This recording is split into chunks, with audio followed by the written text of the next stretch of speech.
The camera hadn't even zoomed in yet when something felt off.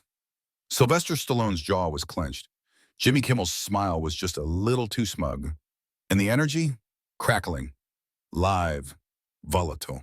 The audience clapped, but the tension wasn't on applause-worthy. It was explosive. "Say that again, Jimmy," Stallone said, narrowing his eyes. The audience laughed. Jimmy laughed, but Stallone didn't. "Welcome back to Jimmy Kimmel Live," Jimmy began, still chuckling. "Tonight we've got an absolute legend. He's punched Russians, climbed mountains, and talked to turtles. Ladies and gentlemen, Sylvester Stallone." The audience erupted in cheers as Sly walked out in his signature black-on-black look. He waved politely, forced a smile, and took his seat. But the ease never arrived. His eyes flicked toward Jimmy like he was scanning for landmines. Jimmy leaned forward with his signature casual arrogance. "So Sly, I gotta ask, you're almost 80 and still making action movies. At what point do we call it quits and switch to knitting?" The crowd chuckled. It was meant to be funny. Stallone didn't flinch. "You think that's funny?" he said, his voice gravelly, flat. Jimmy smirked. "Come on, man, you know I'm joking." No, Stallone said slowly. "You're not joking. You're saying I'm too old for what I do. You're calling me irrelevant on national television. So I'll ask again. You think that's funny?" Jimmy blinked. "Okay," he said, still smiling. "I didn't mean to hit a nerve. Look, I grew up watching you, man. You were Rocky. You were Rambo. Now you're, what, the godfather of Botox?" The studio froze. Gasps. Someone in the back coughed. Stallone leaned forward, elbows on his knees, voice quiet but dangerous. "You want to go there? You want to talk about age? Plastic surgery? That's your move tonight, Jimmy?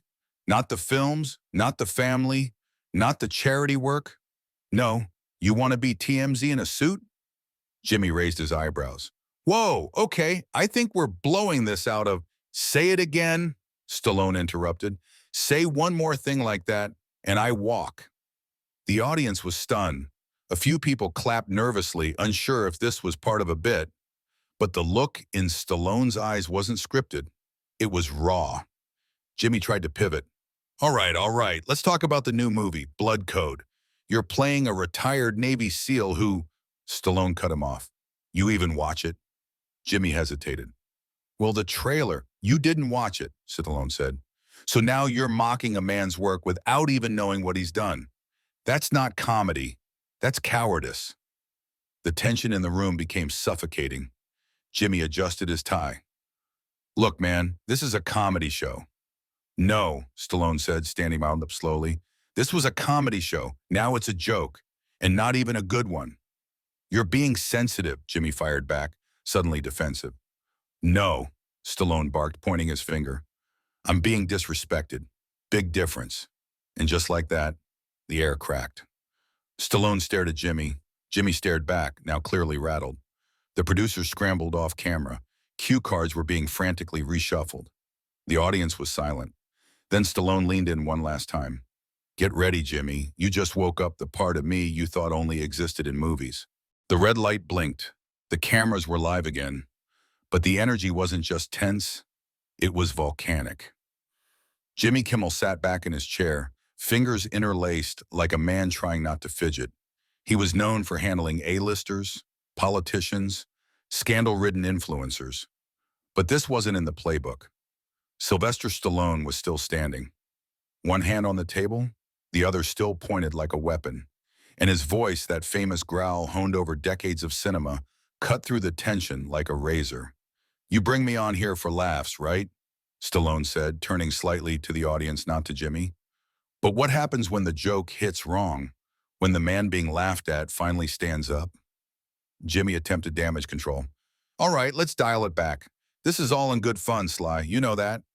Stallone raised his eyebrows. "You ever had your work laughed at by someone who hasn't seen it? Your life's work reduced to punchlines?" Jimmy leaned in. "It's a comedy show. It's not personal." "But it is," Stallone said. "You think it's just a gag when you undermine a man's legacy? That's the problem with these shows. You hide behind jokes and call it harmless." A camera operator shifted uncomfortably. The sound team in the booth was debating whether to lower the studio mics. Jimmy tried again. Okay, let's reset. You've got a film out. Blood Code, tell us about it. Stallone finally sat back down, but his body language screamed tension. It's a story about loyalty, about a soldier who gave everything for a country that forgot him. And maybe it's a story that some of us, he glanced at Jimmy, need to hear more often. The audience murmured. Jimmy shifted. That sounds powerful. So, is it autobiographical? Stallone laughed once, sharp, cold at one. Are you autobiographical, Jimmy? You play a nice guy on screen. Is that who you are? The shot was fired. Jimmy's jaw tightened. I ask questions. That's my job, Jimmy replied. I don't swing punches. No, Stallone nodded. You just jab with words. Coward's way. Whoopi Goldberg would have ended this segment 5 minutes ago. Ellen would have changed the subject. But Jimmy leaned in. Are you seriously getting this worked up over a few jokes? You've done roast panels. You've made fun of yourself before. Stallone shook his head. That's the difference. I chose to. You? You invited me here, pretended to be friendly, then went straight for the throat. Jimmy dropped the smile entirely. You know what? Maybe you are too sensitive. A murmur from the crowd. Stallone stood again. You want a show? He growled. You got it.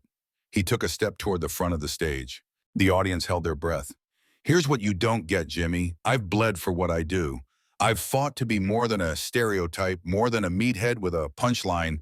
And guys like you, guys who've never stepped outside a studio, you think that gives you the right to mock it all? Jimmy crossed his arms. You done? Stallone smiled. Not even close. Then, blackout. Commercial break. But the fire? Now it was just getting started. The commercials ended, and so did the pretense. There was no witty intro, no cue cards, no jazz band easing the tension. When the camera blinked back on, Stallone was standing center stage. Jimmy was still in his chair, arms folded, face rigid. The crowd was hushed. Not out of boredom, but anticipation. This wasn't an interview anymore. This was a confrontation unraveling in real time. You know, Stallone began, hands on hips, I came here thinking we'd talk about the film, maybe throw in a few laughs. But instead, I'm in a circus, and you, Jimmy, you're the clown. Gasps, actual gasps from the audience. Jimmy leaned forward, voice low. Careful, Sly, you're making a fool of yourself on national television. Stallone chuckled. No, I'm exposing one. Jimmy took a beat, then said too calmly, what exactly is your problem? That I joked about your age, your face, you've made a career out of being tough. What happened to that guy? Stallone's eyes narrowed. That guy's still here, but he's older now, smarter, and done playing games with punks who think mockery is a skill. Jimmy shifted. This is entertainment. If you can't take a joke... A joke? Stallone interrupted. You didn't joke. You attacked. You dressed it up in sarcasm and applause signs. But what you did was deliberate. You wanted to make me small. It didn't work. The crowd clapped. It wasn't even clear if they were supposed to, but something about Stallone's sincerity stirred them. Jimmy tried to regain control. We can cut to commercial again. Stallone shook his head. No, we finished this. You wanted a headline? You got it. He stepped closer to Jimmy's desk. The camera zoomed in instinctively. People don't tune in for your jokes, Jimmy, Stallone said, voice calm but sharp. They tune in for the train wreck. They want to see who you'll break next. Tonight it was supposed to be me. Bad pick. Jimmy held up his hands. Okay, tough guy, you made your point. Stallone nodded. No, not yet. He looked directly into the camera. To every kid out there watching this, thinking that being funny means tearing people down, learn this, respect gets more applause than ridicule. It just takes longer to hear it. The audience erupted. Jimmy, now visibly uncomfortable, tried to shift back to safe ground. Why don't we talk about your co-stars? I heard the film has some fresh faces. Stallone sat back down slowly. Only if you're done treating them like punchlines. Jimmy nodded. Fine. But the spark had already left his eyes. He wasn't hosting anymore. He was surviving. There was no more pretending. Jimmy was rattled and everyone knew it. His usual smirk was gone. replaced by clenched jaws and darting eyes. Meanwhile, Stallone looked more composed than ever, as if he had finally taken back the script. The audience sat at the edge of their seats, waiting to see who would blink first. Jimmy cleared his throat. "So, Sly, you've always been this intense, huh? Even back when you were writing Rocky in that tiny apartment with no money?" A low chuckle from Stallone. "Now you want to play nostalgia?" Jimmy tried to smile. "People love a comeback story." Stallone leaned in, eyes locked. "This isn't a comeback. I never left. What you're seeing now, this is me deciding I'm done laughing with people who mock the work I built with my bare hands." "Come on, man," Jimmy said. "I wasn't mocking. You called me a Botox godfather." Stallone cut in. "Okay, that was a joke. A joke you wouldn't say to De Niro or Pacino." Jimmy paused. "You think I don't notice the double standard?" Stallone said. "People think muscles mean no brains. They see an action star and assume dumb. But you know what takes brains? Staying relevant for 5 decades. Writing, directing, building franchises when the system wanted to forget you." Jimmy tried to pivot. "Well, at least we can agree you've got staying power." Stallone didn't budge. "No, Jimmy, what we can agree on is that you use comedy as armor. But sometimes a cheap shot's just a punch." The audience let out a collective breath. It was the kind of moment that made headlines. Not because of shouting, but because of truth. Jimmy exhaled. "Look, maybe I did go too far. Maybe I was trying to be edgy. That's what people expect." Stallone leaned back. "Then maybe they should expect better." A beat passed, and for the first time that night, Jimmy Kimmel looked vulnerable. Not just host out of control vulnerable, but human vulnerable. "You really hate me now, don't you?" he asked. Stallone shrugged. "I don't hate anyone, but I respect honesty. If this is your way of being real, then say it. But don't hide behind cue cards and laugh tracks." Jimmy nodded. "Fair." There was a pause. Then, as if the storm had passed, Stallone cracked a grin. "You're lucky I didn't bring gloves." The audience laughed. Genuinely this time. Even Jimmy let out a breathless chuckle. "I'd be on the floor by now," he said. Stallone nodded. "No doubt." But even in that light moment, everyone in the room knew this wasn't over. The next move would define them both. The silence before Stallone spoke again was thick enough to slice. Jimmy sat, fiddling with a pen. The audience, no longer sure when to laugh or clap, held its collective breath. Then came the blow. "You know what hurts most, Jimmy?" Stallone said, voice low but steady. "It's not the jokes. Not even the ones about my face or my age. It's the idea that someone who claims to admire you thinks tearing you down makes for better TV." Jimmy's lips parted, but nothing came out.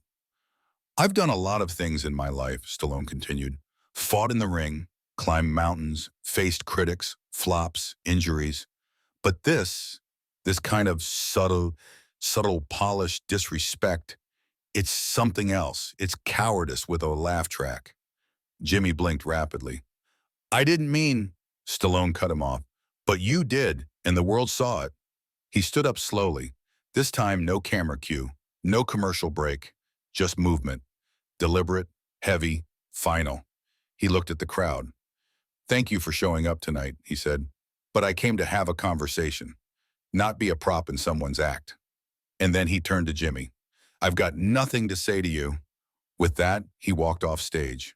The studio went quiet, so quiet you could hear a headset drop. Jimmy sat motionless for a long beat.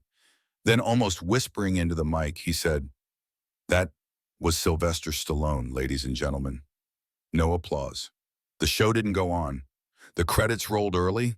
No band, no fake cheer track, just silence and a wide shot of an empty chair where one of the greatest action stars in history had just chosen dignity over applause. Backstage, producers scrambled. Viewers flooded social media. Memes formed within minutes. But one headline cut through the noise. "Stallone walks off Kimmel. I've got nothing to say to you." And just like that, what began as a late-night interview ended as a cultural moment.